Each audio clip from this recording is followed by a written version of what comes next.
Well, hello there, it's Beards and Bangers, and today you join me reviewing a car that I have just acquired myself, but one that I want to tell you all about. So it was Rover's glimpse into modernity, so let's, without further ado, take a look at the Rover Streetwise. Welcome to Beards and Bangers.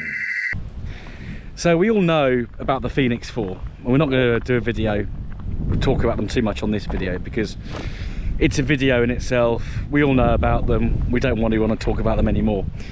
But they managed to get some success by introducing the MGZ, so the ZR, ZS and ZT. And once they'd had a bit of success with that, they decided to turn their attention to the Rover brand. So the Rover R3 platform, which started out as the Rover 200 in 1995, then became the Rover 25 in 1999. Again, trying to modernise things. So if I turn you round, in 2003, MG Rover came up with the Streetwise. So what is it? Essentially, it's a Rover 25 that's got an increased ride height. By how much, I don't know. We've got distinctive alloy wheels that we can see here. I don't know the name of them, so we need to find that out. If anyone knows, then please do drop a comment. We've got these chunkier black bumpers. So 25s by this stage had body coloured bumpers, but we've now got this, substantial black trim on the sills, on the doors, and the front and rear bumpers and around the arches. So it does, does look a different car to the 25. But it was designed by Rover as an urban on-roader. And if we think, this car still looks pretty fresh, pretty much every car manufacturer out there now makes an urban on-roader style or styles of car. And do you know, whenever I come up here to film, it's always windy, but just look at that meadow full of buttercups, isn't it beautiful? Anyway, back to the job in hand. So the Streetwise came with 5 different engine options. So you had the 1.4, but in 2 different power outputs. You had the 1.6 and you had a 1.8, which was only available with the step speed automatic. Let's actually have a look round this Streetwise, which is powered by the L series engine. So the 5th variant was the L series engine, and we'll have a look at that under the bonnet now. So the Rover L series turbo diesel engine is actually, I think, based on a Perkins engine. It sounds pretty agricultural, but despite its meagre 100 brake horsepower, it actually has an incredible amount of torque. I think it's something like 340 Newton meters of torque, which is quite considerable. And when you're driving it, it really does pull. And what that actually means is that the L series, even though it's only 100 brake horsepower, accelerates to 0 to 60 quicker than both the 1.4s. So it's the 1.4 petrol. So it's a pretty torquey little unit. It's pretty rudimentary, very, very tough. This one we will get service, so we'll get the oil and filters done just to make sure it's not being clogged up. Important with any of these older cars to make sure that they're well maintained. Yeah, so that's the engine bay. If we have a look in the boot now, of course, this being a later Rover, we've got the Plectron, which is our only way of getting into the boot, and we've got a boot. There we are. Have we got a spare wheel? Let's have a look. Got a can of de-icer.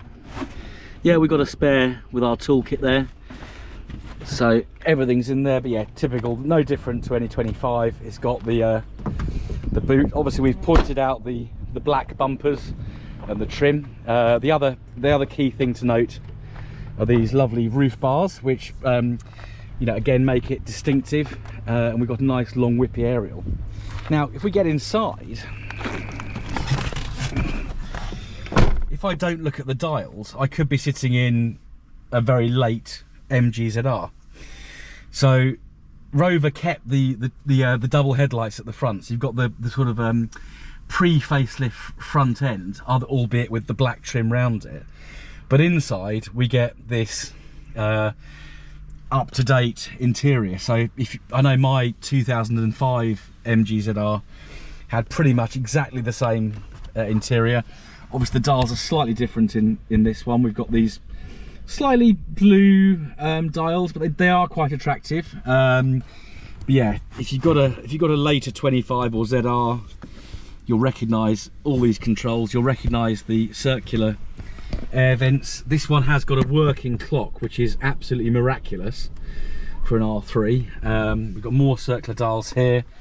We've got front and rear fog lights. We've got recirculate. We've got air conditioning, which works and works really well. Rear demist. We can lock our doors, and these doors actually lock automatically when we pull away. We've got our usual buttons here. An aftermarket stereo. I suspect this would have probably had a Kenwood unit. This being an R3 as well, the resistors for the fan are not working, so it only works on 3 or 4, but that's an easy fix. We have got a couple of cup holders down here. Slight difference obviously with the ZRs. We've got this more Rover style gear stick. Our window controls are down here. Handbrake, another cup holder, and we'll have a look at the back in a minute. The other thing to note is our seats are the MG-ZR bucket style. So you've got the pleather. I didn't get that. Could you try again? Siri's interrupting me again. We've got our pleather here, and then we've got some cloth in between. Nice rugged floor mats. Of course, being an urban on-roader, we want it to be everything to be rugged. We've got more cup holders in the door pocket, so plenty of cup holders. We have got a nice little glove box, a locking wheel nut key, and then if we go into the back, which I will do with some grace and poise, we have got the optional 2 seats. So this is a 4-seater. So if I jump in, I can have a proper look. I've got a cubby down here. I've got another cubby here. I don't have an armrest, but it's you've got basically 4 bucket seats in this car. So the back is pretty comfy. You can see my pale knees there, and I've not got long legs, but the legroom is not bad. The interior light works, but of course the headlining is shall we say slightly blousy. So this will be a future video of doing a complete full-size headlining, so watch out for that on the channel, because I know some of you are very keen on that. I'll turn you around. So that's the outside and the inside of the car. I think it's time we went for a drive, don't you? So what's it like to drive? Well, this L series, as I've just said, they've got a tremendous amount of torque. So you can just poodle around. You don't have to get the revs up at all, and it's just moving along quite nicely if you decide to boot it, I think this one possibly needs a bit of a service, because it feels a bit strangled in lower gears up at about 3,000 RPM. It just seems to run out of puff. So I mean, the red line on these is 4,500, so that, you know, they're not tremendously revvy engines anyway, of course, being a diesel. But yeah, it's comfy because we've got the kind of buckety seats out of an MG ZR. It's, you know, you feel very cosseted. We're just going to get up here a little bit, and then we'll chuck it round a roundabout and see what it actually feels like. But yeah, comfortable driving position. The lack of armrest, you know, I drove it what, 150 odd miles back from South Wales last weekend, you know, and I got out of the car not feeling stiff or achy. It's, you know, comfortable driving position. You just hopefully a bit of aircon just for a sec, so I'm getting a bit warm. It's a funny day, it's sunny but breezy. Right, roundabout coming up. Chuck him down into second. Chuck her down second, sorry. Let's fling round the roundabout. It's more wallowy than an MG, that's for sure, but that held its own round that corner. That's not bad at all. That's not bad. And then we're out onto the open road, up at 50 without really trying. Yeah, so it's interesting with these that the L series diesel putting out about 100 brake horse is actually quicker 0 to 60 than both 1.4 models, and only a little bit slower than the 1.6. So it's a good solid engine. It doesn't need to have loads of BHP because it's bhp, it makes up for in torque. Now, what I'll probably do with this is get it remapped so that it's putting out more than 100 bhp. I don't want to quote figures. I saw one advertised. I was actually hoping to buy one a few weeks ago, but apparently being chipped to 161 brake horsepower. Now, I cannot imagine what that was like to drive. The guy, I don't think he wanted to sell it because he kept sort of saying, "Oh, I can't do today, I can't do tomorrow, I've overheated it, I've blown it up." So I suspected he knew what he got and decided to keep it. Just slow down to let someone turn. I'm up at 60 now. No effort at all. Pretty quiet. The engine does sound quite agricultural, particularly at low net revs. It's a pretty basic diesel engine, but it works really well. I'm loving this car. I am absolutely loving this car already. It's got personality.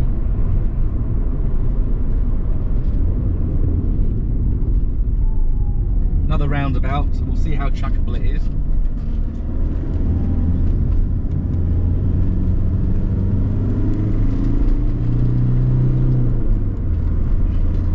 Not bad. Not bad at all.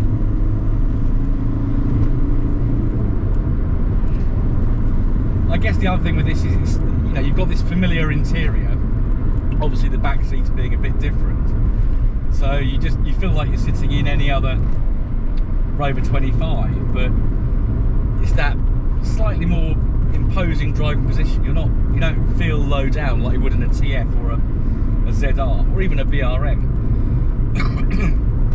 So it is, really quite a nice driving position. You're not quite looking down on people, but almost.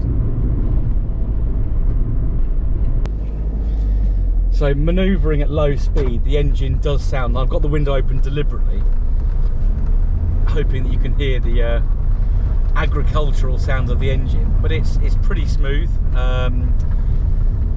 This one's a little bit juddery when it's idling. I suspect there's an engine mount that needs sorting out.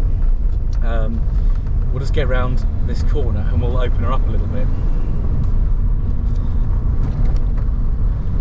Power steering is quite heavy. I don't know whether that because the pump's not very good or whether it needs flushing out. But I don't mind heavy steering personally. I've had plenty of cars, 1970s cars, that are a lot heavier, and parking's a real mission. We'll just get around this corner, then we can open her up a little bit. And this one is a she. This car's called Penelope.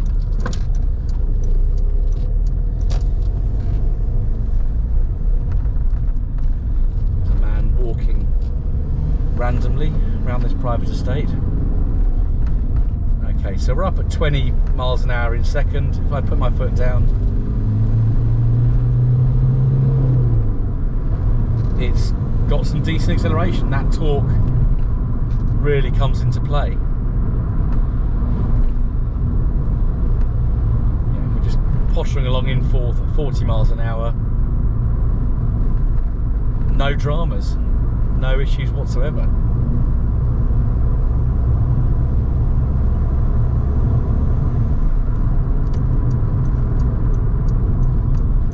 Another corner. We'll take this corner pretty quick just to see. Yeah, steering's not that bad actually. Let me go around the corner. But yeah, it takes it alright. It's not too wallowy.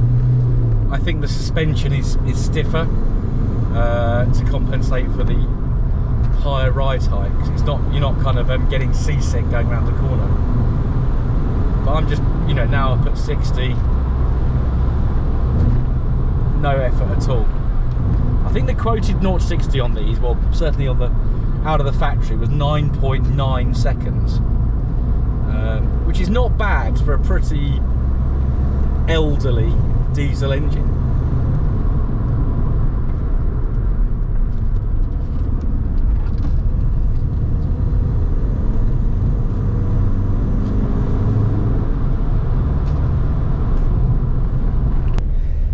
So I suppose I ought to conclude. Now, I would like to drive a 1.4 of these. I think the 1.4 petrol is the most common, so I'm keen to get out and test drive one of those. If anyone's got one, I know someone who has. But what about these cars? Well, at the moment they're one of the cheaper early 2000s MG Rover Group cars you will buy. I don't think any are changing hands for you know, much above £1,000. So if you are looking at getting a Streetwise, I would suggest that now is the time to do so. I think all MG Rover Group cars are going up in value and desirability, and I don't think the Streetwise is any different. So if you're thinking about a Streetwise, get out there, get one. If you are going to get one, then do your usual checks. So if it's a K series, make sure that it's been properly maintained, serviced at the regular intervals. If it's had the head gasket done, when was the cam belt done, all that kind of stuff. The L series, not quite so many about, but they're a much more durable unit. Obviously still need maintaining. But yeah, I am thoroughly in love with this Streetwise, what I've just got. The plan with this car is just to get some fettling done on the bodywork. Obviously we'll give it a good service, we'll get the headlining done, and that's something that I will show you, because I know a lot of you are keen to see a headlining being done from start to finish. And I know I did the TF's one, but that really was quite an easy task, so I don't think that should count. But I hope you've enjoyed watching this video all about the Rover Streetwise.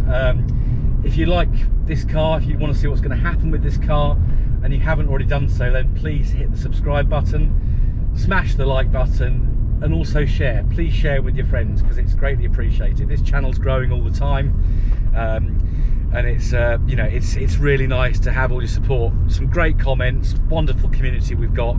Thank you. I will say goodbye for now. Goodbye.